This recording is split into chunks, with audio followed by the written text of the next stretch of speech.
Next question, if Nitish would have increased his bike's speed by 50%, then he might have saved 15 minutes. Okay, we have to calculate the actual time taken to cover the distance. So इस question को please आप लोग skip मत कीजिएगा, because जो इसका shortcut मैं सिखाने वाला हूँ आप लोगों को वो थोड़ा सा डिफरेंट है जो हमने अभी तक शॉर्टकट्स किए हैं उनसे। ठीक है, तो पहले हम इस सवाल को करेंगे फिर से लॉन्ग प्रोसीजर से, जिसको कुछ ना आता हो वो इस तरीके को फॉलो करेगा ऑब्वियसली, एंड देन हम लोग देखेंगे कि शॉर्टकट से सवाल कैसे हो सकता है। ओके, सो यहाँ पे इस सवाल के अंदर आप लोगों की बात हो रही है स्पीड की, एंड देन आपकी बात हो रही है यहाँ पे टाइम की। इसका मतलब अगेन इस सवाल के अंदर आप लोगों का डिस्टेंस जो होगा, distance must be constant. Okay, so पहले मैं इसका डायग्राम बनाता हूँ आपके लिए। हालांकि आप डायग्राम को स्किप भी कर सकते हैं अगर आपकी प्रैक्टिस हो गई है इस सवाल के अंदर तो, लेकिन फिर भी मैं आपके लिए डायग्राम यहाँ बनाता हूँ। ओके, सो मान लीजिए आपके पास कोई डिस्टेंस है ट्रैवल करने के लिए सोर्स से लेकर डेस्टिनेशन का, एंड देन आप लोगों के पास जो उसकी स्पीड है, लेट्स सपोज वो आपके पास एस है। ओके, और जो एक्चुअल टाइम आपके पास लग रहा है, लेट्स सपोज वो आपके पास टी टाइम लग रहा है। अभी मैं इसकी डायमेंशंस को, मतलब इसकी यूनिट्स को नहीं लिख रहा मैं आपके सामने, ताकि बाद में देख सकूँ भाई यहाँ पे इसके हिसाब से मैं इसकी यूनिट को लिखूँगा बाद में। ओके, नाउ ये सवाल ने आपसे कहा है कि अगर उसी डिस्टेंस को आपको ट्रैवल करना है, नाउ आपको वही डिस्टेंस ट्रैवल करना है, लेकिन इस बार आप लोगों की स्पीड जो है वो 50% बढ़ गई है। इसका मतलब जो आपके पास न्यू स्पीड आपकी हो गई है वो हो जाएगी एस प्लस में 50/100 ऑफ एस, यानी कि आप इसको बोल सकते हैं 1.5s। ऑल राइट, देन आपके पास जो टाइम लग रहा है वो लग रहा है he might have saved 15 minute. इसका मतलब टाइम से 15 मिनट आप लोगों के कम लग रहे हैं। तो ये जो डायमेंशन है इसकी वो है, जो इसकी यूनिट है आप लोगों के पास वो है आपके पास मिनट्स के अंदर। ऑल राइट, नाउ आपके पास डिस्टेंस है कांस्टेंट। आप सबको पता है कि जो फॉर्मूला आपके पास होता है वो होता है distance is equals to speed into time.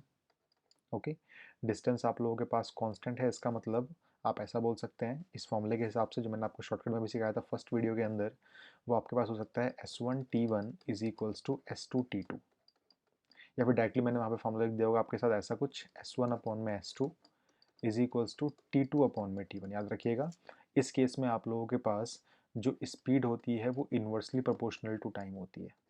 इसका मैं यूज़ करूँगा अभी शॉर्टकट में जब आपको सिखाऊंगा मैं तो, हालांकि आपको ये चीज़ पता है, अगर आपने मेरी पहली वीडियो देखी तो आपको ये पता है वाली चीज़। ओके, नाउ S1 आपके पास स्पीड है आपके पास S, S2 की स्पीड आपके पास है 1.5s। Okay, is equals to time 2 है आपके पास T माइनस में 15 मिनट्स।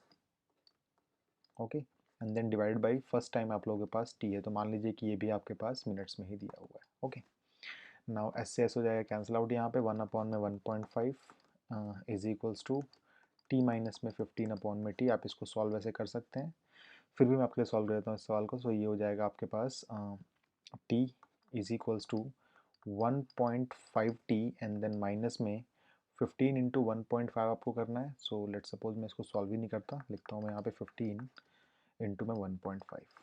ओके, नाउ इसको आप भेजिए उस साइड, इसको आप भेजिए उस साइड, तो आपको मिलेगा यहाँ पे, लेट्स सपोज मैं इसको सॉल्व कर लेता हूँ। सो ये हो जाएगा आपके पास अपॉन में 10, and then this will become 225/10 is equals to, ये टी यहाँ पे आएगा तो हो जाएगा 0.5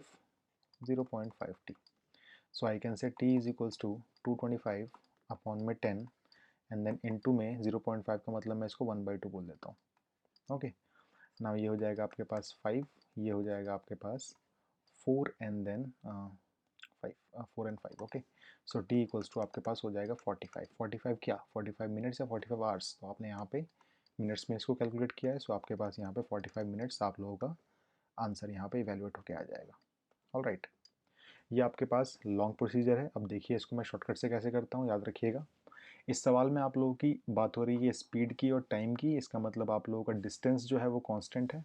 सो इस सवाल में आप लोगों के पास डिस्टेंस इज़ कांस्टेंट, और आपको पता है कि जब डिस्टेंस आप लोगों का कांस्टेंट होता है then speed is inversely proportional to time होता है आप लोगों के पास। इसका मतलब अगर आपकी स्पीड बढ़ेगी तो आपका टाइम घटेगा, अगर आपकी स्पीड घटेगी तो आपका टाइम बढ़ेगा। लेकिन इस बार आप लोगों को डायरेक्टली जैसे 1 पॉइंट, लास्ट क्वेश्चन में क्या किया था आप लोगों ने, अगर मान लीजिए 50% से आपकी स्पीड बढ़ी तो आपने यहाँ पे 1.5s कर लिया था, और अकॉर्डिंगली आपने वहाँ पे भी 1.5d कर लिया था लगभग। बट अगर आप लोगों का कोई चीज़ इन्वर्सली प्रोपोर्शनल होता है, देखिए कि सवाल कैसे सॉल्व होगा ये वाला। अगर आपका ये सवाल इन्वर्सली प्रोपोर्शनल का सवाल है देन मैं कह सकता हूँ कि ओरिजिनल स्पीड आपके पास s थी, अगर उसमें मैंने 50% का इजाफा किया है तो ये मेरे पास हो जाएगा 1.5s। और अगर मेरे पास ओरिजिनल टाइम t था तो इस बार मुझे 50% से अपने टाइम को कम करना है। ओके, सो इसको मैं लिखूँगा इस तरीके से, t अपॉन में 1.5। याद रखिएगा, अगर कोई चीज़ आप लोगों के पास इन्वर्सली प्रोपोर्शनल है देन एक बार वो चीज़ मल्टीप्लाई होगी तो एक बार वो चीज़ डिवाइड में जाएगी आपके पास। बस यही क्रक्स था इस शॉर्टकट का। अब ध्यान से देखिए सवाल कैसे सॉल्व हो पाएगा। सो आप लोगों को मेनली इस टाइम का डिफरेंस दिया हुआ है। डिफरेंस क्या दिया हुआ है कि उसने 15 मिनट्स आपके बचाए हैं। ओके, सो डिफरेंस जो है इसका वो 15 मिनट्स आपको दिया हुआ है। आपको बस इस डिफरेंस को निकालना है और इवेलुएट करना है। सो मैं कह सकता हूँ यहाँ पे कि t अपॉन में 1.5 माइनस में t इज इक्वल्स टू आपके पास एक्चुअली 15 दिया हुआ है। आप इसको सॉल्व करेंगे तो आप पाएंगे कि आपके पास t is equals to 45 minutes आ जाएगा। ओके, यहाँ पे देखिए सेम सवाल ही बन गया। यहाँ पे अगर मैं इस t को इधर भेज दूंगा तो क्या हो जाएगा मेरे पास, ये मेरे पास हो जाएगा बिल्कुल जैसे ही ना वाला। देखिए अगर मैं बोलूँ यहाँ से तो t अपॉन में 1.5 is equals to T minus में 15। आप एक काम कीजिए, इस 15 को उधर भेज दीजिए और इसको लेके इधर आइए तो आपके पास बिल्कुल ऐसी ही एक्सप्रेशन बन जाएगी और आप इसको सॉल्व करके 45 मिनट्स ईजिली ला सकते हैं। तो आपको बस मेन बात क्या याद रखनी है कि जब आपके पास चीज़ें इन्वर्सली प्रोपोर्शनल होती हैं देन अगर आपकी कोई चीज़ 50% से बड़ी है तो उसको आप रिप्रेजेंट ऐसे करते हैं, और 50% से कम हुई चीज़ को आप रिप्रेजेंट इस तरीके से करते हैं। ठीक है, ओके।